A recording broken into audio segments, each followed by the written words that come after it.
তুমি কি মরবা না? তুমি কি কবরে যাইবা না? বাপ, এই পৃথিবীর কত রাজা বাদশাহ কবরে চলে গেছে। তুমি কি কোনোদিন কবরস্থান দেখো নাই? তুমি কারো জানাজা পড়ো নাই? তুমি কি কোনো মানুষের লাশ দেখো নাই?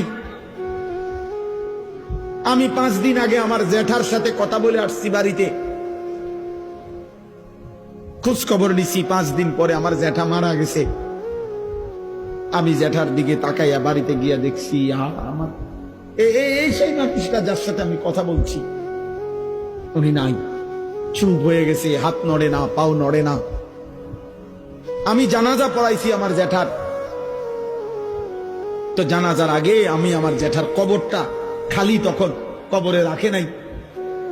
আমি কবরের দিকে তাকাইয়া অনেকক্ষণ 8-10 মিনিট হইব, আমার বাবার কবরের পাশে আমার জ্যাঠার কবর। আমার আব্বা আগে ইন্তেকাল করছে। আমার জ্যাঠার কবরের দিকে তাকাইয়া অনেকক্ষণ খালি কবরের দিকে তাকাইয়া ছিলাম। তাকাইয়া আমার মনে হইল কবর যেন আমারে ডাক দিয়ে বলছে, আনিস,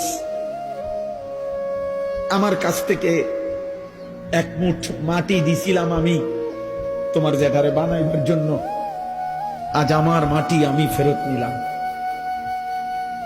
ওয়াফিহা নুঈদুকুম। নওজোয়ান, তোমার মাটি মাটির কাছে ফেরত চলে যাবে। তুমি মাটি ছাড়া আর কিছু না। তোমার এই চোখ, নাক, কান, হাত, পাও, হ্যাঁ, এটা